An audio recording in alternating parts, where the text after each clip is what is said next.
नमस्ते to all of you. आज की क्लास में स्वागत है आपका।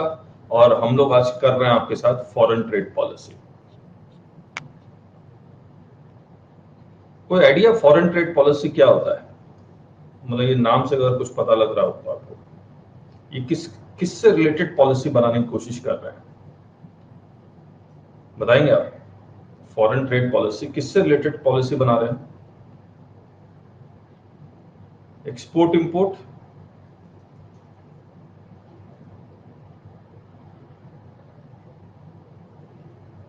और बेसिक। अच्छा, ये किस मिनिस्ट्री के अंडर आता है? फॉरेन ट्रेड पॉलिसी किस मिनिस्ट्री के अंदर आता है? मिनिस्ट्री ऑफ फाइनेंस के अंदर आता है या कॉमर्स एंड इंडस्ट्री में आता है? कॉमर्स एंड इंडस्ट्री में आएगा। अभी कौन है मिनिस्टर इनका? कौन है मिनिस्टर इनका?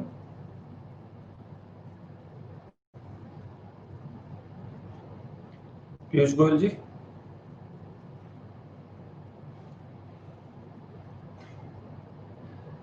और ये पूरे foreign trade policy commerce and industry के अंडर आता है, और इसको पूरा का पूरा जो मैनेज कर रहा है that is DGFT, director general of foreign trade. तो जिस तरह से सीबीआईसी है, सीबीडीटी है, उसी तरह से उन्होंने एक बॉडी बनाई हुई है that is DGFT, director general of foreign trade. इनका अपना वेबसाइट, इनका भी एक अपना वेबसाइट है dgft.gov.in। करेक्ट है?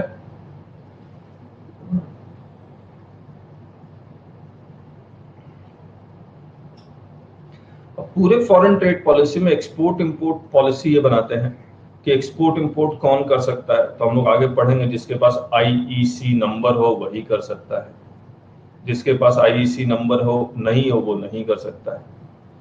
फिर वो एक्सपोर्ट पॉलिसी में हमने बहुत सारा कुछ किया था कि एक्सपोर्ट इंपोर्ट सारा फ्री है, यानी कि उसके लिए कोई ऑथराइजेशन या लाइसेंस लेने की जरूरत नहीं है।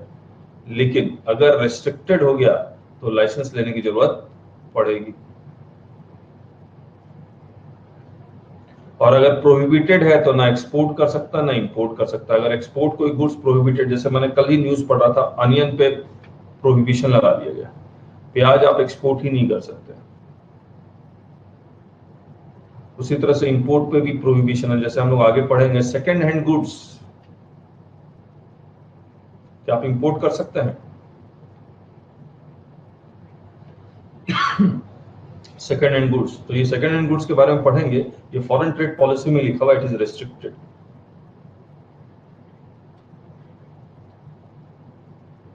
इन एक्सपोर्ट आप सेकेंड हैंड कर सकते हैं, that is free. Export is free, but import of second hand goods is restricted. Import of second hand goods is restricted. अगर रेस्ट्रिक्टेड है तो लाइसेंस लेने की जरूरत पड़ेगी,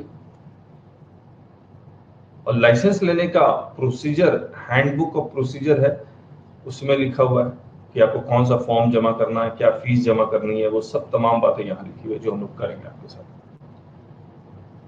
लेकिन पूरा एक बार फॉरेन ट्रेड पॉलिसी में जो मेजर एक ऑब्जेक्टिव ये होता है कि एक्सपोर्ट को कैसे बढ़ाया जाए, how to increase the export, बताइए। और एक्सपोर्ट को बढ़ाने के लिए पॉलिसी बनाएंगी। बताइए मुझे, एक्सपोर्ट को बढ़ाने के लिए क्या करेंगी वो, apart from incentives? Apart from incentives बताएंगे आप? अपार्ट फ्रॉम इंसेंटिव्स क्या करेगी गवर्नमेंट? नहीं, apart from incentive, duty drawback, refund, ये सब तो है ही, that is a different issue. लेकिन किसी भी प्रोडक्ट को बेचने के लिए हमें मार्केटिंग करना पड़ेगा। तो basically what they will do, आप पढ़ेंगे पूरा का पूरा, तो market focus and product focus, ये दो चीज आपको पूरे फॉरेन ट्रेड पॉलिसी में, अभी जो mid term foreign trade policy आया है उसमें भी आपको नजर आएगा कि मार्केट फोकस का मतलब ये कई कंट्री के साथ, जैसे एशियन कंट्री के साथ एग्रीमेंट कर लेगी, जिसको हम लोग मोस्ट फेवर्ड नेशन बोल सकते हैं या प्रेफरेंशियल ट्रेड एग्रीमेंट बोल सकते हैं। ये कई कंट्री के साथ गवर्नमेंट ऑफ इंडिया एग्रीमेंट करती है। अभी मैं पढ़ूंगा भी आपके साथ। तो जिस कंट्री के साथ वो एग्रीमेंट करेगी उस कंट्री में एक्सपोर्ट बढ़ेगा, इंपोर्ट भी बढ़ेगा, दोनों बढ़ेगा। फिर दूसरा है प्रोडक्ट फोकस। प्रोडक्ट फोकस में इंडिया किस प्रोडक्ट में उसका एक्सपर्टाइज है, स्ट्रेंथ है। जैसे हम लोग टेक्सटाइल बहुत एक्सपोर्ट करते हैं इन गुड्स में, ब्रास के आइटम्स बहुत एक्सपोर्ट करते हैं, लेकिन हम लोग क्या चीज बहुत एक्सपोर्ट नहीं करते हैं, हम लोग फिनिश गुड्स बहुत ज्यादा एक्सपोर्ट नहीं करते हैं। हम लोग क्या एक्सपोर्ट करते हैं, रॉ मटेरियल्स। अभी मोदी जी ने भी स्पीच में बताया था कि हम लोग रॉ मटेरियल बहुत ज्यादा एक्सपोर्ट करते हैं। रॉ मटेरियल एक्सपोर्ट करते हैं, वहां से फिनिश गुड्स बनता है, फिर ये इंपोर्ट होता है, तो हमें तो नुकसान हो रहा है, एक्सपोर्ट को बढ़ाना है। तो ये गवर्नमेंट ऑफ इंडिया आज के डेट में फिनिश गुड्स एक्सपोर्ट करने में बहुत ज्यादा फोकस कर रही है। और फिनिश गुड्स एक्सपोर्ट करने के लिए मैं अभी पीयूष गोयल जी का एक स्पीच सुन रहा था, जिन्होंने कहा था कि यूएसए में जो क्वालिटी इश्यूज वो चेक करते हैं वो 8000 क्वालिटी इश्यूज है। यानी कि यूएसए में अगर कोई गुड्स आप इंपोर्ट करेंगे तो यूएसए उस गुड्स के ऊपर 8000 तरीके के क्वालिटी इश्यूज लगा देगा। मान लीजिए किसी प्रोडक्ट में 600 है तो 600 लगा देगा। आज इंडिया में क्वालिटी के लिए BIS है और एक ब्यूरो ऑफ इंडियन स्टैंडर्ड्स है, बेसिकली यही है। एक ISI भी है शायद, इंडियन स्टैंडर्ड करके कुछ। अब बोल रहे थे कि सिर्फ 503 क्वालिटीज हम लोग चेक करते हैं, इतना कम है। तो बोलता वी, तो अभी गवर्नमेंट ने क्या किया है, they are increasing this quality issues, कि प्रोडक्ट क्वालिटी के होंगे तो अपने आप एक्सपोर्ट बढ़ेगा। इंजीनियरिंग प्रोडक्ट्स, उस पर भी वो फोकस कर रहे हैं। तो जब आप ये करीब करीब 150-200 पेज का होता है ये मिड टर्म रिव्यू, इसको आप पढ़ेंगे तो आपको ये मिलेगा। मैं आपको कुछ पैराग्राफ मैंने निकाला हुआ अभी, मैं उसको पढ़ता हूं अभी आपके साथ।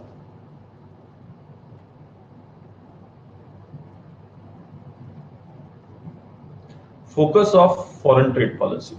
The foreign trade policy is primarily, ये मैंने मिड टर्म रिव्यू से पैराग्राफ निकाला है, पैरा नंबर 44 2017 का है ये। The foreign trade policy is primarily focused on accelerating exports. तो इसका मेन फोकस क्या है, एक्सेलरेटिंग एक्सपोर्ट्स। कैसे होगा, market focus and product focus. और फिर उसके और माइनॉरिटी में, माइनर इश्यूज में जाएंगे तो प्रोडक्ट में फोकस कर लिया, फिर वो फोकस कर लेंगे किस, जैसे ब्रास मुजफ्फरपुर नहीं, ये मुजफ्फरनगर है शायद, दिल्ली के पास कौन सी जगह है, राजेश जी को पता होगा, जहां पर ब्रास आइटम बहुत ज्यादा एक्सपोर्ट हो रहे हैं। वहां से टाउन एक्सीलेंस प्रोग्राम कुछ चला रहे हैं, कुछ कुछ डिस्ट्रिक्ट्स को वो आइडेंटिफाई कर रहे हैं जहां से एक्सपोर्ट्स वो बढ़ा सकते हैं। फिर मुजफ्फरपुर नहीं है ये, मुजफ्फरपुर है या करके कुछ है। तो मैं जो कह रहा था, SCZ सेटअप कर रहे हैं, EOU को बढ़ावा देंगे। ये सब चीजें हैं जहां पर they will accelerate exports. These measures will accelerate exports. This is sought to be implemented through various schemes intended to exempt or remit indirect taxes on inputs physically incorporated in the export product. तो जितने भी तरह के taxes है वो तो खत्म करना ही करना है हमको। Import capital goods at concessional or zero duty, stimulates service exports and focus on specific market and products. जो मैं इस पे फोकस कर रहा हूँ, इस पे तो हमने बहुत ज्यादा फोकस कर लिया है कि GST और जितना इंपोर्ट ड्यूटी है वो कैसे खत्म होगा, but we are focusing here specific markets and products. और ये कैसे, ये स्पेसिफिक मार्केट्स में foreign trade preferential trade agreements के बेसिस पे अभी हम लोग पढ़ रहे हैं आपके साथ। The policy attempts to dovetail these schemes with the specific market access openings that India has achieved through negotiations with its trading partners for various bilateral and regional trading arrangements. एक तो WTO तो वो अलग ही है, लेकिन WTO में उन्होंने कह दिया कि पूरा वर्ल्ड 30% ड्यूटी लगाएगा। लेकिन WTO अलाउज कि मैं एशियन कंट्री के साथ, इंडिया स्पेसिफिक कंट्री के साथ या ग्रुप ऑफ कंट्री के साथ एग्रीमेंट कर सकता है, और वो एग्रीमेंट में लिख सकता कि अब 30% की जगह सिर्फ 7.5% ड्यूटी लेंगे। इसका मतलब वो कंट्री भी जब अपने यहाँ इंपोर्ट करेगी तो वो भी 7.5% ड्यूटी लगाएगी। सही बात है या नहीं?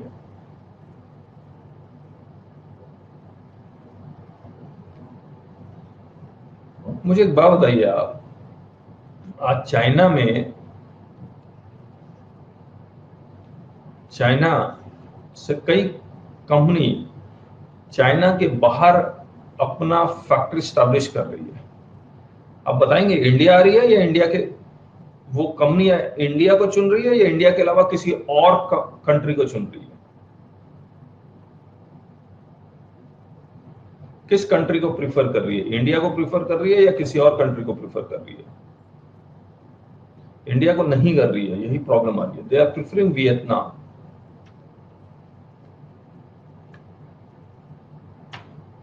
They are preferring Vietnam. Why they are preferring Vietnam?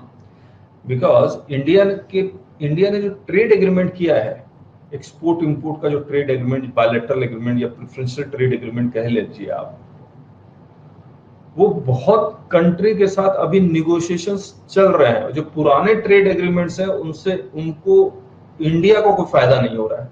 ये उन्होंने पब्लिकली पीयूष गोयल जी ने किसी स्पीच में बोल भी दिया। तो इंडिया के साथ मान लीजिए यूएसए के साथ एग्रीमेंट एग्जिस्ट ही नहीं करता, ऑस्ट्रेलिया के साथ, जापान के साथ एग्रीमेंट मान लीजिए है ही नहीं।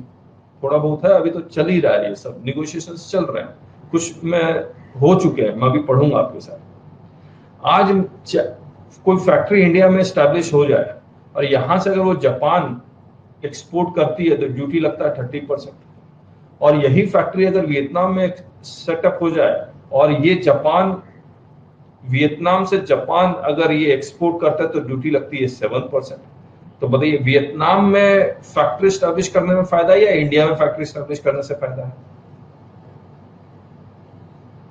वियतनाम में। दिस इज द मतलब what I am trying to focus is कि ये जो ट्रेड एग्रीमेंट हमने किया करना चाहिए, बायलैटरल ट्रेड एग्रीमेंट या मल्टीलैटरल ट्रेड एग्रीमेंट, ये सब ट्रेड एग्रीमेंट कोरोना आने के कारण रुक गया। और वियतनाम बाकी कंट्री के साथ बहुत पहले से इनका ट्रेड एग्रीमेंट था, और इनका जो ट्रेड एग्रीमेंट ईयू के साथ, यूरोपियन यूनियन के साथ बहुत पहले से है। इंडिया का मैं अभी पढ़ूंगा, यूरोपियन यूनियन के साथ ट्रेड एग्रीमेंट ना अभी है ना फ्यूचर में कुछ हो रहा है, तो इसकी प्लानिंग भी नहीं चल रही है।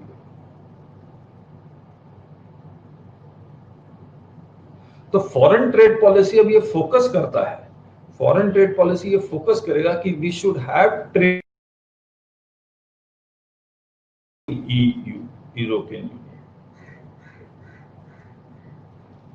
पढ़ते हैं पर To make this scheme more focused and effective, an exercise was undertaken to identify products that are winners and potential winners for export purposes based on price competitiveness. The CAGRs of India, ये कोई committee है जो identify करेगी of India's exports and world imports this and areas of strength both now and in future. These have been identified separately from amongst industrial and agricultural products. तो basically ये product focus करता है। Further, to realize objective of exporting more value-added goods, यानी कि finished goods, not raw material, technology-intensive sectors have also been identified for hand-holding of the government in the next 5 years. आज finished goods बनाने के लिए हमें machine की जरूरत है,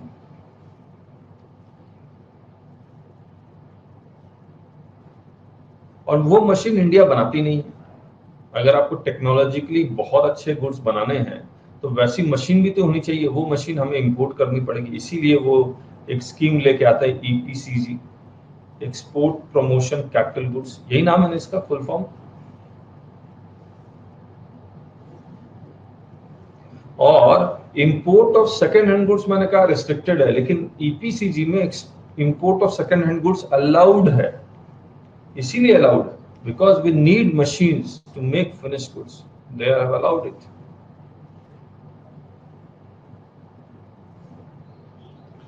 Phasing out export subsidies. अच्छा एक बात बताइए, आपको याद होगा, हमने कस्टम में भी बताया था आपको, गवर्नमेंट दो स्कीम चलाती है, एक है MEIS और एक है SCIS, और टेक्सटाइल के लिए अलग चलाती है ROSCTL करके कुछ स्कीम का नाम है, इसमें लिखा हुआ भी होगा, ROSL और एक, चलो ROSL। WTO ने तो कह दिया कि ये सारे सब्सिडी हैं, ROSL ये भी सब्सिडी है। अब मैंने आपको बताया था ये क्यों देती थी government, for the simple reason, बहुत सारे ITC ब्लॉक है अंडर सेक्शन 17 सबसेक्शन 5। अगर ब्लॉक है तो इसका रिफंड नहीं मिलता था, हाँ या ना? मिलता है रिफंड इसका। सेक्शन 16 में भी जब हमने पढ़ा था जीरो रेटेड सप्लाई में, तो लिखा हुआ था सब्जेक्ट टू सेक्शन 17 सबसेक्शन 5। तो इसका ना क्रेडिट मिलता था ना इसका रिफंड मिलता था। तो ये भी गवर्नमेंट को वापस करना चाहिए। तो ये गवर्नमेंट कैसे वापस करती थी? MEIS या SCI स्कीम के थ्रू।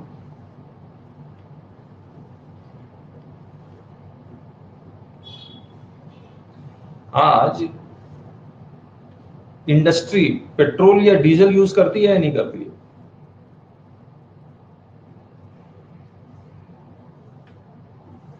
आज इंडस्ट्री पेट्रोल और डीजल यूज करती है प्रोडक्ट्स बनाने में या फिर और कोई काम में। तो ये डीजल, पेट्रोल और डीजल पे एक तो सेंट्रल एक्साइज लग जाता है और दूसरा वैट लग जाता है, जो state government, particular state government लगाती है। आज डीजल खरीदते वक्त टैक्स लगता है, यानी कि वैट लगा, इसको गवर्नमेंट कैसे वापस करेगी? ये भी तो एक्सपोर्ट, ये भी तो इनबिल्ट होता है कॉस्ट में। उसके लिए ROSL है। ROSL का फुल फॉर्म मैं बताता हूं आपको क्या है। Rebate, scheme, rebate of state levels. देखो पढ़ लेते हैं आपके साथ। The agreement on subsidies and countervailing measures of the WTO envisages the eventual phasing out of export subsidies. This will become inevitable in the light of India having graduated from Annex 7 countries of WTO under ASCM on breaching $1,000 per dollar per capita income for 3 consecutive years in 2015. तो ये breach कर लेंगे तो ये export subsidies हम लोग को खत्म करनी पड़ेगी। The existing export promotion scheme would need to be phased out and replace them with WTO compatible schemes. In this regard, Department of Commerce will hold this. और मुझे याद है हमने एक बताया भी था कि MEIS और SCIS ये खत्म कर रहे हैं और ये बेसिकली 31 मार्च 2020 तक खत्म हो जाना चाहिए था, लेकिन इसको 1 साल का और एक्सटेंशन मिल गया है। ये 31 मार्च 2021 तक जाएगा और उसके बाद ये लोग एक स्कीम लेके आ जाएंगे। स्कीम का नाम याद है आपको? RO से ही नाम है इसका।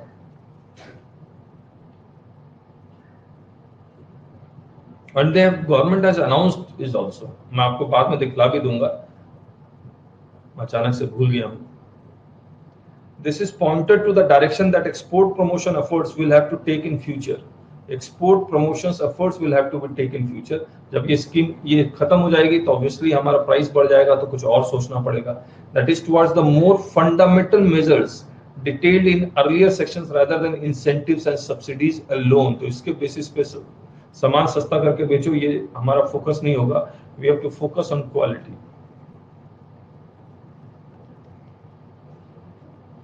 The MEIS introduced in this for offsetting the infrastructural efficiencies faced by exports of specified goods provides a level playing field. There is perhaps a need to streamline and fine-tune such programs to more precisely target the distortion being addressed. In this context, one opportunity relates to refund of taxes that remains unrebated under the GST regime, like electricity duty, duties paid on petroleum, etc. Such scheme for rebate of state levies would provide refund of unrebated taxes through ROCL or drawback route. तो इन्होंने ये देखिए ROSL इसी तरह का कोई scheme लेके आएंगे वो। The ROSL would also need to take into account the needs for energy intensive sectors and states with poor infrastructure. The rates for refund under ROCL should be determined on the basis of verifiable evidence so as to ensure there is no overrepeat. तो obviously जब ये आएगा तो हम लोग कर लेंगे. तब तो बेसिक पॉइंट, द मोस्ट जो पॉइंट हम लोग को निकल के यही आ रहा है कि स्कीम जो है MEIS और SEIS ये फेज आउट होगा. उसके बदले वो और जो कंपेटेबल स्कीम है WTO को लेके आएंगे. They will focus more on product जो इंडिया का स्ट्रेंथ है, और फिनिश गुड्स पे ज्यादा वो फोकस करेंगे. यहां तक कोई डाउट है तो पूछिए, फिर मैं आगे बढ़ूं.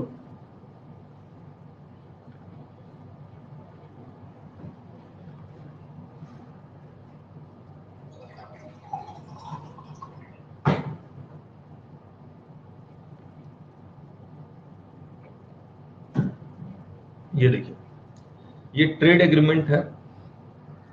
These arrangements are known by various nomenclatures such as preferential trade agreements, free trade agreements, regional trade agreements, comprehensive economic cooperation agreements, comprehensive economic partnership agreements, broad-based trade and investments agreement. The basic difference is the coverage. ये जो हमने ये इस colour में किया, brownish colour में. The basic difference is in the coverage with CECA, CPM data covering an integrated package of agreements on goods, both tariff and non-tariff. Non-tariff मतलब कोटा लगा देंगे कि 1000 पीस से ज्यादा एक्सपोर्ट इंपोर्ट नहीं कर सकते उस तरह से, और टैरिफ मतलब ड्यूटी कम कर देंगे. अब जब दो कंट्री बैठेंगे आपस में और कहेंगे कि ये प्रोडक्ट, ये मान लीजिए इंडिया है और ये मान लीजिए मलेशिया नहीं USA है, तो इनका पास देख लिया जाएगा, इंडिया क्या एक्सपोर्ट करता है और USA से क्या इंपोर्ट करता है. उसके बेसिस पे they will decide on which product India will reduce the duty. USA से कौन से प्रोडक्ट जो इंपोर्ट होते हैं उसमें इंडिया रिड्यूस करेगा ड्यूटी, और सिमिलरली कि इंडिया कौन से प्रोडक्ट जो USA को एक्सपोर्ट करता है, USA किस प्रोडक्ट पे ड्यूटी रिड्यूस करेगा. तो दिस है, और यहाँ पर इसीलिए एक सर्टिफिकेट ऑफ ऑरिजिन इंपॉर्टेंट हो जाता है. क्योंकि अगर हम कह रहे हैं कि मेरा ऑरिजिन USA है और USA से अगर मैं इंपोर्ट करूंगा तो ड्यूटी लगेगी 5%, तो obviously India will need certificate of origin. Correct है. Services, investment, intellectual property etcetera, तो ये कवर करेगा. और ये बाकी लोग, while more traditional FTAs are limited to trade in goods, सिर्फ टैरिफ एरिया में. The mega agreements implications for India. The 3 mega agreements, namely Trans-Pacific Partnership, Trans-Atlantic Trade and Investment Partnership, and the Regional Comprehensive Economic Partnership. इसमें आप countries के नाम ढूंढ लीजिएगा कौन है, लेकिन EU नहीं है, यूरोपियन यूनियन नहीं. Add a completely new dimension to the global trading architecture. The 49 participants in these mega agreements are significant economies both in terms of trade volumes and GDP. Statistics indicate these countries account for nearly 3/4 of the global trade and 4/5 of the global GDP. तो हमारा ये agreement रुक गया corona के कारण. There is an overlap of participating countries in 3 mega agreements, while the United States common in this 7 countries, namely Australia, Brunei, Japan, Malaysia, New Zealand, Singapore, and Vietnam are part of both this. Although US has withdrawn from this while have been suspended for the time being, it is possible that at some stage in future these agreements might be revived in some form. Their implications for India's trade cannot be understood. तो ये agreement अगर हो जाता है, timely अगर हो जाता, तो ऑब्वियसली चाइना की बहुत सारी फैक्ट्रीज इंडिया में भी आ सकती थी, लेकिन ऐसा हुआ नहीं. India is engaged in RCEP negotiation, which is a comprehensive free trade agreement between the 10 ASEAN member states and ASEAN FTA, यानी कि जो इंडिया के आसपास के स्टेट्स कंट्रीज हैं प्लस बाकी free trade agreement partner with Australia, China, India, Japan, Korea. तो बाकी हमने लिखा नहीं है, लेकिन ये है ऑस्ट्रेलिया, चाइना, तो इनके साथ भी एग्रीमेंट ऑब्वियसली नेगोशिएशन के स्टेज पे ही होगा. India has so far signed 10 FTAs and 6 limited preferential trade agreements, and it's negotiating 19 FTAs, including the expansion of some of the existing FTA or PTAs. While the negotiations are ongoing for several agreements, some new initiatives have been taken, recognizing the complementary between India and Peru and between India and Eurasia, जो Russia से सटा हुआ countries है, Tajikistan, Uzbekistan, Armenia, Belarus, Kazakhstan and Kyrgyzstan and Russian Federation. 2 joint study groups have been recommended initial process of these countries. Again आपको देखिए पूरा EU गायबी लग रहा है, मुझे नजर नहीं आया, आपको नजर आया, हो सकता मैं गलत हूं तो मुझे बताइएगा जरूर। तो इन्होंने पूरा, अगर आप इंडिया से नीचे देखेंगे और उधर ऑस्ट्रेलिया साइड देखेंगे, सारे कंट्रीज कवर हो गए। रशिया, चाइना और रशिया के बगल में जितनी भी कंट्रीज सटी हुई है, उज्बेकिस्तान, तजाकिस्तान, उसी के आसपास है, ये रशिया से सटी हुई कंट्रीज है, उनके साथ भी हमने एग्रीमेंट कर लिया। UAE, यूनाइटेड अरब एमिरेट्स, वो भी होगा कहीं ना कहीं, यूएसए के साथ हम लोग कर ही रहे। तो these are important. The focus of India's future trade relationship with its traditional markets in the developed world would be to increase और at least retain market share in these markets. तो ऑब्जेक्टिव क्या है? Move up the value chain, again finished goods in these markets. This in turn would provide an opportunity to introduce modern international standards in India's manufacturing and service delivery. Again, quality. Optimize applied custom duties in order to enable import of inputs for India's manufacturing sector. बाकी हमने लिखा नहीं है, तो कई pages में है, आप इसको पढ़ लीजिएगा। तो ये मेरा एक फॉरेन ट्रेड पॉलिसी का एक छोटा सा टेक था। होप आप बोर नहीं हुए होंगे कि इंडिया किस तरह से अपना एक्सपोर्ट बढ़ाने की कोशिश कर रहा है।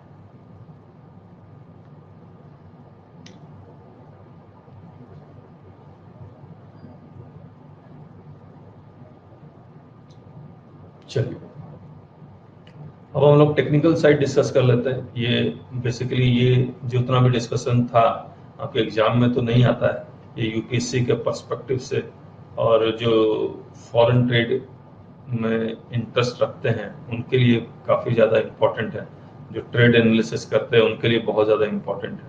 लेकिन ये फॉरेन ट्रेड पॉलिसी का एक इंट्रोडक्शन देना बहुत ज़रूरी था। अब आपके CACS के एग्जाम में आता क्या है वो भी डिस्कस करेंगे। तो एक बार ये वाला डिस्कस कर लेते हैं। Ministry of commerce and industry के अंडर आता है, कौन आता है? DGFT है ना। तो DGFT तो एक ऑर्गेनाइजेशन है। तो इन्होंने, गवर्नमेंट ऑफ इंडिया ने एक एक्ट पास किया, foreign trade development and regulation act 1992। उसका सेक्शन 5 ऑथराइज करता है कि they come out with foreign trade policy. ये फॉरेन ट्रेड पॉलिसी हर 5 साल के लिए आता है, 5 इयर्स के लिए, फिर इसके बाद फिर बदल जाएगा। लेकिन ये फॉरेन ट्रेड पॉलिसी जिसका टर्म 31 मार्च 2020 तक था, दैट हैज बीन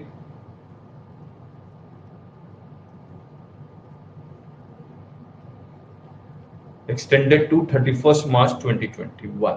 तो 1 साल और एक्सटेंड हो गया, obviously because of corona. 1 April 2015 से इफेक्टिव होता है। तो इसमें बहुत सारे प्रोसीजर्स ये सब दिए, वो सारा आपको मानना पड़ेगा एक्सपोर्ट इंपोर्ट के लिए। फिर ये mid term foreign trade policy 1520 लेके आए। तो एक फॉरेन ट्रेड पॉलिसी 1 अप्रैल 2015 से एप्लीकेबल होता है, इसके बाद मिड टर्म ले आते हैं, वो एप्लीकेबल हो गया 5 दिसंबर 2017 से टिल 31 मार्च 2021। तो ये foreign trade policy total 6 years के लिए एप्लीकेबल है। अब ये फॉरेन ट्रेड पॉलिसी में लिखा होगा कि IEC नंबर लेना होगा, तो कौन सा फॉर्म होगा, कहाँ अप्लाई करना पड़ेगा, उसके लिए सारे प्रोसीजर्स हैं। और उस प्रोसीजर्स को हम लोग कहते हैं फॉरेन ट्रेड प्रोसीजर। और ये फॉरेन ट्रेड प्रोसीजर में 3 बुक्स हैं, जिसमें पहला है हैंडबुक ऑफ प्रोसीजर, दूसरा है अपेंडिक्स एंड आयात निर्यात फॉर्म्स, और तीसरा है standard input and output norms. और ये स्टैंडर्ड इनपुट आउटपुट नॉर्म्स क्या होता है? मान लीजिए आपने कोई चीज इंपोर्ट किया और जिसकी CIF वैल्यू है 100, तो ये स्टैंडर्ड इनपुट आउटपुट नॉर्म कहेगा कि भैया कम से कम आपको 500 का एक्सपोर्ट करना पड़ेगा। That is export obligation define कर देगा ये। तो that is standard input output norm, कैसे कम से कम कितना वैल्यू एडिशन होना चाहिए आपको, दैट इज दिस। तो इन तीनों को मिला के हम लोग फॉरेन ट्रेड प्रोसीजर बोलते हैं, और ये फॉरेन ट्रेड पॉलिसी हो गया। तो बेसिकली हम लोग तो अगर पूरा फॉरेन ट्रेड पॉलिसी बहुत अच्छी तरह से पढ़ना है तो हम पूरा फॉरेन ट्रेड पॉलिसी जिसमें 7 चैप्टर्स हैं, हैंडबुक ऑफ प्रोसीजर में 7 चैप्टर्स है, अपेंडिक्स, आयात निर्यात फॉर्म्स, कई सारे करीब 60 to 70 फॉर्म्स है, स्टैंडर्ड इनपुट आउटपुट नाउ हर एक इंडस्ट्री का अलग अलग है। तो ये सारा हम लोग अगर पढ़ लेते हैं तो ये कंप्लीट होगा, तब जाके होगा, है ना। लेकिन हम लोग उतना डिटेल में नहीं जाएंगे, लेकिन मैं आपको इतना आइडिया दे दूंगा कि आप बहुत आराम से खुद ब खुद पढ़ भी पाएंगे, आपके लिए प्रैक्टिस के लिए भी बहुत आसान होगा। यहां तक कोई दिक्कत?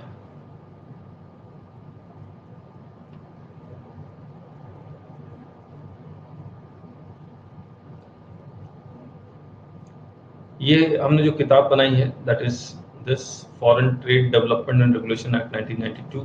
इसमें मीनिंग ऑफ इंपोर्ट एक्सपोर्ट ये बिल्कुल अलग है जो हमने कस्टम्स में किया था, थोड़ा बहुत सिमिलरिटी है, ये अभी हम लोग नहीं कर रहे। मीनिंग ऑफ सर्विस प्रोवाइडर ये सब अभी नहीं कर रहे। मीनिंग ऑफ टेक्नोलॉजी, ये फॉरेन ट्रेड पॉलिसी पढ़ें एक बार इसको। सेक्शन 5 जहां से ये पावर डिराइव करते हैं कि they can come out with foreign trade policy. Now the central government may, section 5, the central government may from time to time formulate and announce by notification in official gazette the foreign trade policy and may also in like manner amend that policy, जो mid-term review है, provided that the central government may direct that in respect of special economic zones the foreign trade policy shall apply to the goods, services and technology with such exceptions and modifications and adaptations as may be specified by its notification in the official guide। तो special economic zone के लिए तो special economic zone act ही है और special economic zone rules है, उसी के according ये सारा काम होगा। तो फॉरेन ट्रेड पॉलिसी में आपको स्पेशल इकोनॉमिक जोन का कोई भी रेफरेंस मिलता नहीं है, करेक्ट है, लेकिन एडवांस ऑथराइजेशन का, ईओयू का, ये सब रेफरेंस मिलेगा, but not of special economic zone. But they have the power कि फॉरेन ट्रेड पॉलिसी में कुछ भी लिखा हुआ ये पॉइंट स्पेशल इकोनॉमिक जोन को अप्लाई नहीं होगा, ये सारी बातें लिखी जा सकती है। फिर section 7 importer exporter code number, no person shall make any import और export except under an importer exporter code number granted by the DGFT director general और the officer authorised by the director general in this behalf. लेकिन director general का head office जो है वो दिल्ली में है, plus करीब 18 रीजनल अथॉरिटीज हैं, 18 से प्लस माइनस भी हो सकता है, इन 18 रीजनल अथॉरिटीज हैं।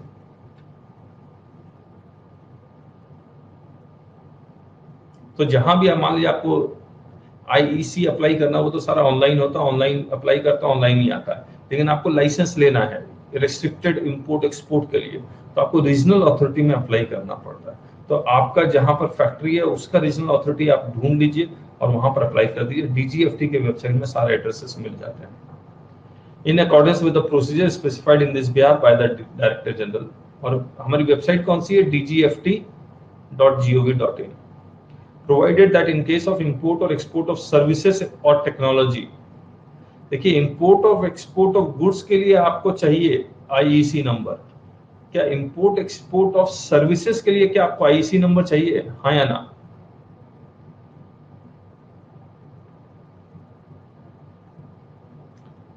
नहीं चाहिए। लेकिन एससीआईएस का स्कीम कैसे, एससीआईएस जो सर्विस एक्सपोर्ट इंडिया स्कीम है, ये स्कीम आप कैसे अवेल करेंगे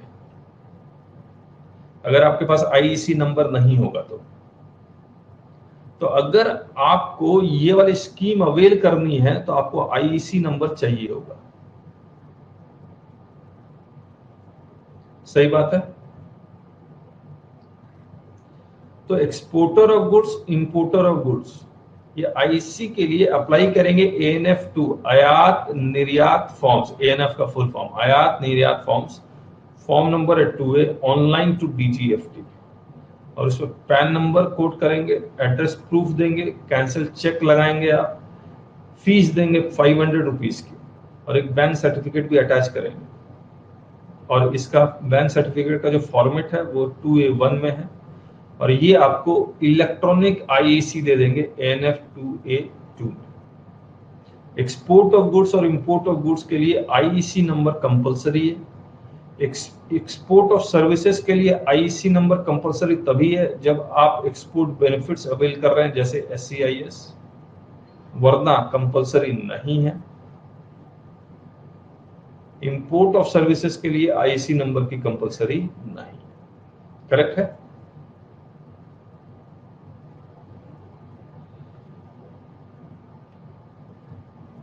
बाकी लोग जवाब नहीं दे रहे।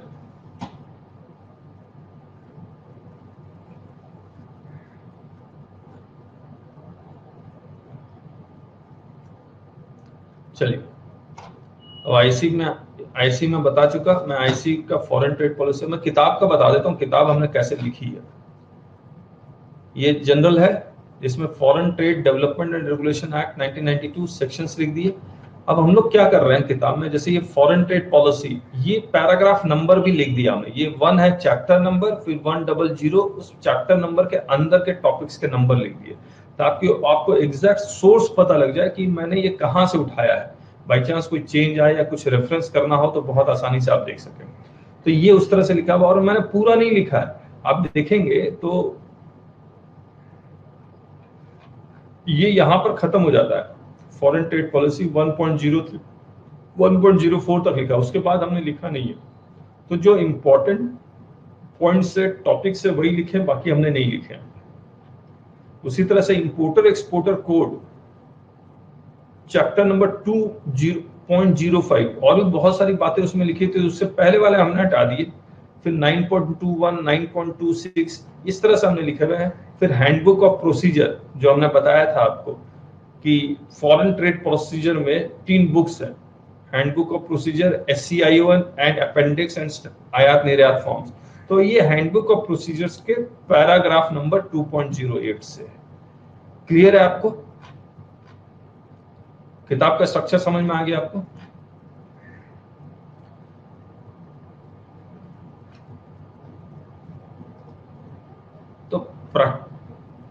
तो ये पैराग्राफ नंबर बहुत ज्यादा इंपॉर्टेंट है टू फाइंड द सोर्स। मैं अगर इस तरह से लिख देता तो कभी भी हम लोग उस सोर्स पे जाके उसको चेक नहीं कर सकते थे कि वो सही है या गलत है, चेंज हो गया, कुछ भी हो गया। तो फॉरेन ट्रेड पॉलिसी, अच्छा ये पढ़ देता हूं। Provided that in case of import और एक्सपोर्ट ऑफ सर्विसेज और technology, the importer exporter code number shall be necessary only when the services or technology provider is taking benefits under the foreign trade policy or is dealing with specified services or specified technology. Correct है?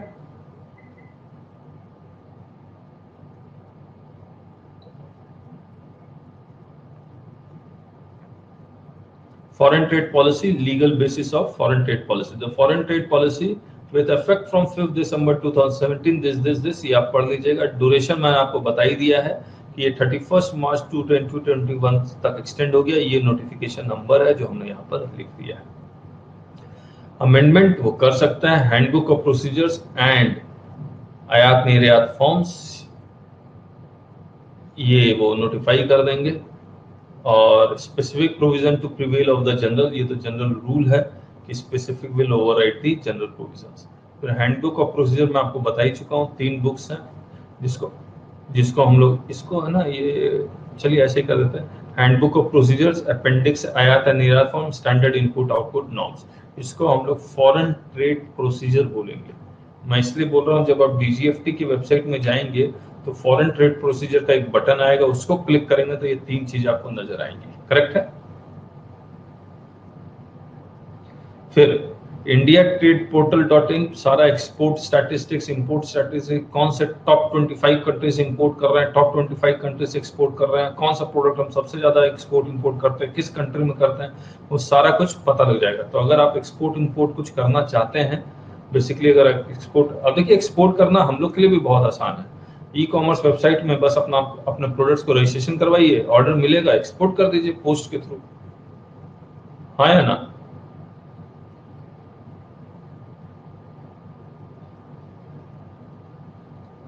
तो आप antique goods बहुत सारे हैं जो India से आप export कर सकते हैं। आगरा में आप जाके देखिए, आगरा के बगल में एक बहुत बड़ा शॉप है, बहुत बड़ा मतलब बहुत बड़ा है, वहां पर मिलेगा। तो ये इंडिया ट्रेड पोर्टल में आपको वो पूरा डिटेल मिल जाएगा। फिर ये सर्विस का हम लोग आगे करेंगे, इसका इंपॉर्टेंस। एक्सपोर्ट प्रमोशन काउंसिल है सर्विस इंडस्ट्री का, फिर डीजीएफटी और कॉमर्स मिनिस्ट्री का। अब हम लोग आगे आते हैं, एक इंपोर्टर एक्सपोर्टर कोड। मैं सारा कुछ बता ही चुका हूं, फॉर्म फीस कौन करेगा ये सब हम लोग बता चुके हैं। मैं आपको फटाफट पढ़ा देता हूं। Importer Exporter Code IEC, and IEC is a 10-character alphanumeric number allotted to a person that is mandatory for undertaking any export-import activities with a view to maintain the unique identity of the entity. Consequent upon introduction or implementation of GST, IEC will be equal to PAN and will be separately issued by DGFT based on an application. So IEC equal to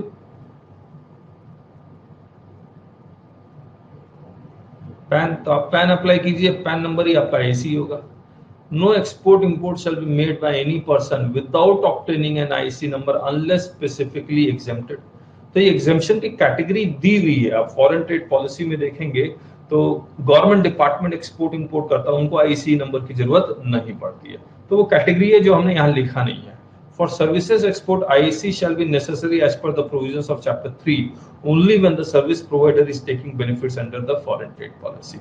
Exempt categories and corresponding permanent IEC numbers are given in para 207 of Handbook of Procedures. तो ये permanent IEC numbers कई सारे public sector undertaking उनको permanent IEC number दिया हुआ है। तो ये बहुत बड़ी लिस्ट है, वो आप चेक करना चाहे तो आप कर सकते हैं।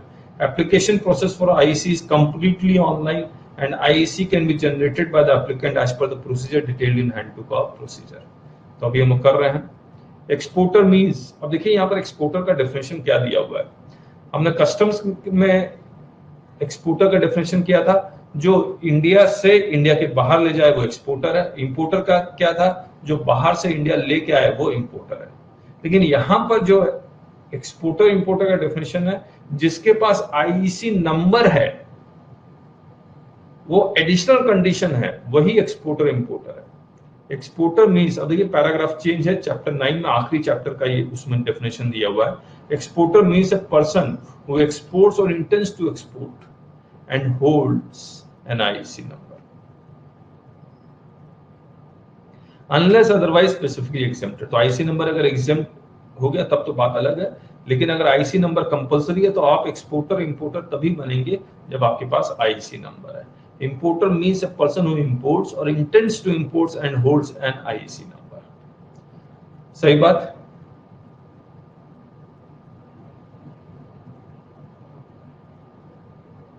अब हैंडबुक ऑफ प्रोसीजर में आते हैं। Application for IEC, exports importers shall file an online application in ANF 2A format with applicable fees and requisite documents. तो मैंने डॉक्यूमेंट्स बता दिए, पैन नंबर, बैंक का सर्टिफिकेट प्लस एड्रेस प्रूफ, ये सब देना पड़ेगा। IC will be system auto generated, तो आपको कहीं जाने की जरूरत नहीं है, सिस्टम ऑटो कंप्यूटर ही जनरेट कर देगा। And applicant will be inform through email and SMS that a computer generated EIC shall be available on its registered email ID. Applicant can also view and print this IIC after completion of the submission process. This cancel cheque, address proof of the applicant, post verification भी आपका हो सकता है, जैसे GST में होता है। Correct है। और आईसी को अभी तक आधार बेस्ड नहीं किया हुआ, तो हो सकता है नया फॉरेन ट्रेड पॉलिसी आए, उनको आधार बेस्ड आईसी नंबर देने लगे। तो जिस तरह से फ्रॉड आ रहे हैं सामने में, हो सकता है आने वाले समय में ये आईसी नंबर आधार बेस्ड भी हो जाए। ये आईसी का फॉर्मेट इसमें होगा। वैलिडिटी ऑफ आईईसी, कब तक ये वैलिड होगा, ये परमानेंट होता है अनलेस कैंसल्ड। करेक्ट है। अब एक बात बताइए, आपको आईसी नंबर जितने स्टेट्स में ऑफिसर्स है सबके लिए लेना पड़ेगा, या पर्टिकुलर आईसी एक आईसी में काम चल जाएगा, सिंगल आईसी में काम चल जाएगा, एक IC. An IC allotted to shall have permanent validity unless cancelled. The IC will cover all branches, divisions, units, factories of that. Single IC, one PAN one IC. सही बात है या नहीं? ये लिखा हुआ भी है, one PAN one IC.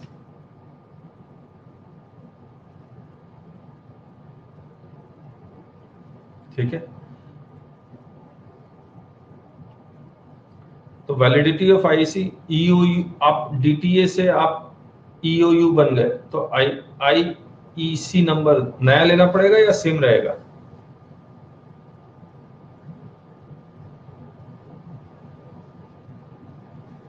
Same रहेगा, कोई चेंज नहीं होता। ये भी आप पढ़ लीजिएगा, मॉडिफिकेशन कर सकते हैं आप, ये पढ़ लीजिएगा जो मैं ये पढ़ देता हूँ।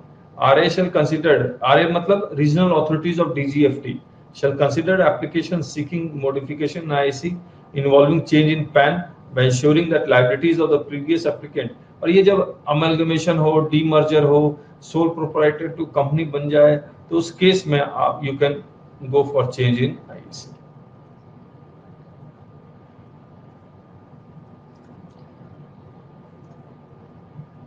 तो मैंने पूरा नहीं पढ़ा है, मैंने आपके ऊपर छोड़ दिया, आपके इंटेलिजेंसी के ऊपर छोड़ दिया, ज्यादा जरूरत नहीं है, नहीं तो आप बोर होंगे मैं पढ़ूंगा तो। Format of electronic importer code IEC, ये एक मिनट, ये फॉर्मेट है certificate of importer exporter code. Yes, तो सरेंडर करना ही पड़ेगा अगर सोल प्रोप्राइटर की डेथ हो जाती है तो।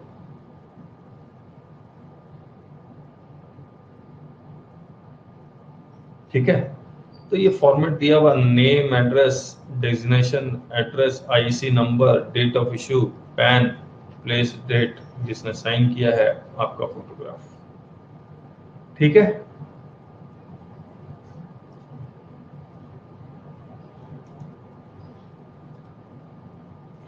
अब देखिए, एक्सपोर्ट इंपोर्ट करने के लिए आईसी नंबर जरूरी है।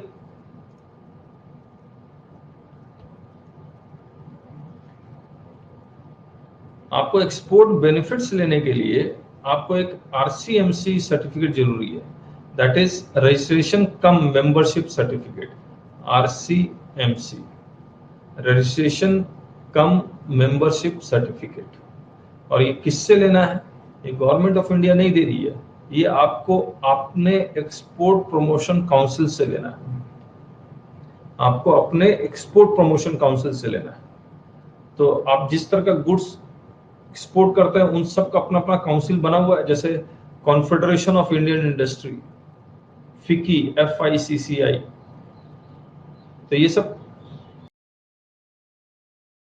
ये तो डोमेस्टिक इंडस्ट्री के काउंसिल्स हैं, लेकिन एक्सपोर्ट प्रमोशन काउंसिल्स अलग है। मैं आपको भी दिखलाता हूं।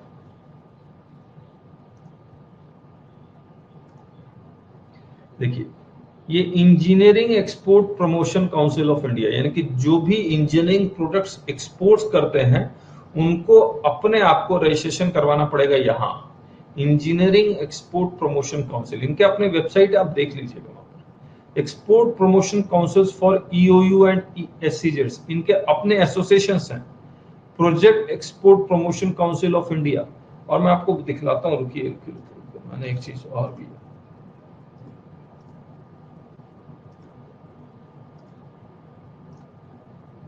इन्होंने, इसमें मैंने लिखा नहीं है, ठीक है, basic chemicals, cosmetic and dyes export promotion council India, council for leather exports, sport goods export promotion council, gem and jewellery export promotion council. तो इस तरह के बहुत सारे प्रोडक्ट्स दिए हुए हैं, उनमें आपका ये सर्विसेज एक्सपोर्ट प्रमोशन काउंसिल, याद रखिए एक ही है।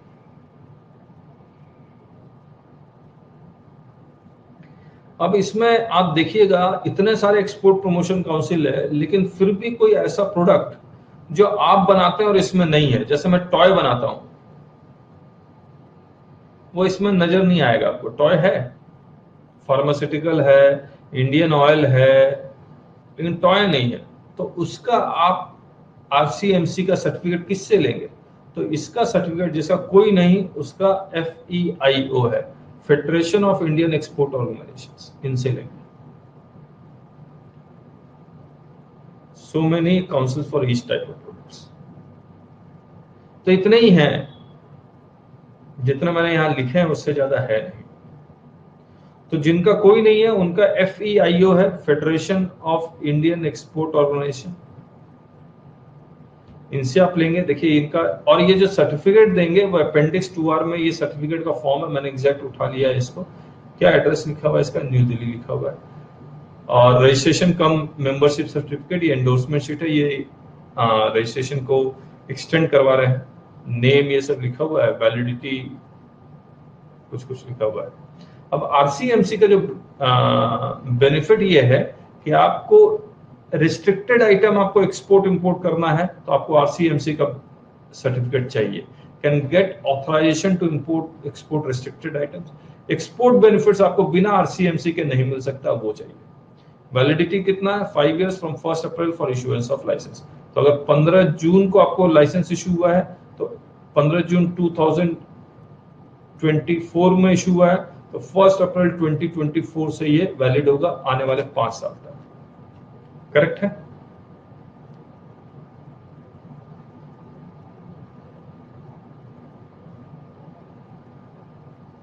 अब आप देखिए, इतना ही था। अब आरसीएमसी में आते हैं, आरसीएमसी के चैप्टर में। अब फॉरेन ट्रेड पॉलिसी में क्या क्या लिखा हुआ आरसीएमसी में।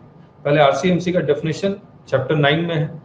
RCMC means certificate of registration and membership granted by an export promotion council, commodity board, development authority or other competent authority as prescribed in FTP or handbook of procedure. फिर यहाँ recognition of EPC to function as registering authority for issue of RCMC. EPC are organization of exporters set up with the objective to promote and develop Indian exports. यहाँ James का था या नहीं था? James का, हाँ ये रहा, gem and jewellery export promotion council, ये काफी एक्टिव है। To promote and develop Indian exports, each council is responsible for promotion of a particular group of products और projects services as given in appendix 2T of आयात निर्यात forms. Appendix 2T में ये सारे promotion council के नाम दिए हुए हैं। EPCs are also eligible to function as registering authorities to issue RCMC to its members. The criteria for EPC to be recognized as registering authorities for issue of RCMC to its members are detailed in para 2.92 of Handbook of Procedure, जो हम लोग कर नहीं रहे हैं आपके साथ। 2.92 RCMC, any person applying for an authorization, एक मिनट रुक जाइए, मैंने कुछ बनाया है तो मैं पढ़ लेता हूँ। ये देखिए, एक्सपोर्टर इंपोर्टर RCMC को अप्लाई करेगा किस फॉर्म में? ANF 2C में। EPC को अप्लाई कर देगा या FIE को अप्लाई कर देगा। जब इनको अप्लाई करेगा तो वो IEC नंबर आपसे मांगेगा और आपका मेन लाइन ऑफ बिजनेस आपको लिखना है, किस प्रोडक्ट में आप डील करते हैं, ठीक है। और फिर ये सर्टिफिकेट दे देंगे अपेंडिक्स 2R में, जिसका नाम है RCMC। अब आपको याद करना है, any person applying for authorisation to import export. Authorisation कब जरूरत है? For restricted items listed as restricted item in ITC or any other benefit or concession under FTP shall be required to furnish or upload DGFT websites this ये आप पढ़ लीजिएगा। Basically आपको क्या जरूरत है, आपको RCMC की क्यों जरूरत पड़ेगी? ताकि आपको ऑथराइजेशन चाहिए आपको तो RCMC की जरूरत पड़ेगी, और एक्सपोर्ट बेनिफिट ले रहे हैं तो RCMC की जरूरत पड़ेगी। करेक्ट है? हैंडबुक ऑफ प्रोसीजर में आते हैं। कौन से फॉर्म में अप्लाई करेंगे? ANF 2C, हमने वही लिखा है ना, ANF 2C में अप्लाई करेंगे। करेक्ट। क्या क्या देंगे? और वो सर्टिफिकेट अपेंडिक्स 2R में देगा। अप्लाइंग फॉर RCMC, तो आप मेन लाइन ऑफ बिजनेस में जो पर्टिकुलर, मान लीजिए जेम्स में डील करता तो जेम्स में, अगर जिसका कोई नहीं है तो आप FIEO से ले सकते हैं। करेक्ट है? मल्टी प्रोडक्ट्स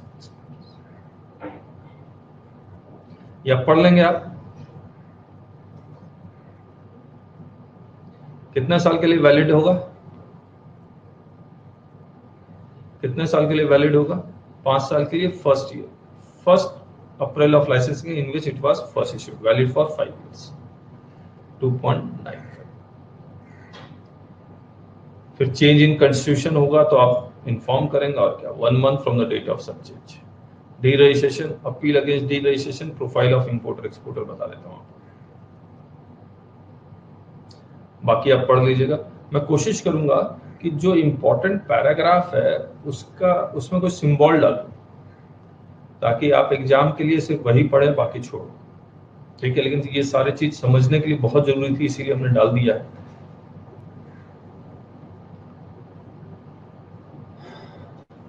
ये प्रोफाइल ऑफ इंपोर्टर एक्सपोर्टर क्या है? ये प्रोफाइल ऑफ इंपोर्टर एक्सपोर्टर आपको मैनेज करना पड़ता है, यानी कि इंपोर्टर एक्सपोर्टर ही डीजीएफटी की वेबसाइट में इसको भरेगा। मैं आपको दिखलाता हूँ। ANF2C, अच्छा ये सर्टिफिकेट है, RCMC को अप्लाई करने, नेम ऑफ एप्लीकेंट, एड्रेस, फिर आईसी नंबर, उसका डेट ऑफ इशू, मतलब आईसी का पूरा detail, age, registration, if registration required as a manufacturer exporter, आप मैन्युफैक्चर भी करता है, एक्सपोर्ट भी करता है, आप export house and trading houses, फिर स्टेट ट्रेडिंग हाउस, कुछ कुछ इसका फुल फॉर्म है, वो आगे करेंगे। उसका वैलिडिटी नंबर, स्टेटस होल्डर है उसका validity, name of export product, कौन से प्रोडक्ट आप एक्सपोर्ट करते हैं उसका, मेन लाइन ऑफ एप्लीकेंट। ठीक है, now this ANF1 profile of exporter importer, ये जरूरी इसलिए है क्योंकि मान लीजिए आप ऑथराइजेशन के लिए अप्लाई करते हैं, आप MEIS के लिए अप्लाई करते हैं, तो आपको बार बार अपना डिटेल बार बार न भरना पड़े, इसीलिए ये डिटेल आपसे वो पहले ही भरवा लेता है। IC detail, IC number, date of issue, applicant firms detail, ये सारा डिटेल आपको भरना पड़ेगा। ये सारा डिटेल, आधार कार्ड नंबर, ये अब देखना पड़ेगा वेबसाइट में जाके, यहाँ पर स्टार बना होगा तो कंपलसरी होगा। Industrial manufacturing registration, service tax registration details, अब इसको तो चेंज करना चाहिए, उन फॉर्म में चेंज नहीं किया, जीएसटी रजिस्ट्रेशन नंबर लिखना चाहिए था उनको। फिर RCMC details, status holder, central excise, VAT registration number, possible है आपके पास स्टैट और वैट रजिस्ट्रेशन हो अगर आप alcoholic liquor for human consumption या पेट्रोलियम प्रोडक्ट्स में डील करते हो तो। Turnover details for the preceding 3 financial years, ये टर्नओवर फाइनेंशियल अकाउंट से बेसिस पे ही है, जीएसटी का टर्नओवर मत लिखिएगा, फाइनेंशियल अकाउंट्स का टर्नओवर। करेक्ट है? तो ये प्रोफाइल है, पढ़ देते हैं एक बार। ANF1 contains the profiles of importer exporter. IC holder shall be responsible for updating the same as and when change takes place immediately or in case at least once in a year. Documents which are uploaded in the importer exporter profile are not required to be filled each time the importer exporter applies for authorization scripts under different schemes of this FTP. इसीलिए भी जरूरी है। However, persons seeking any benefit from any authority by claiming status as manufacturer exporter have to prove its credence for the same independently to that authority. तो इसके लिए आपको अलग से प्रूफ देना होगा। ठीक है, आज के लिए बहुत है।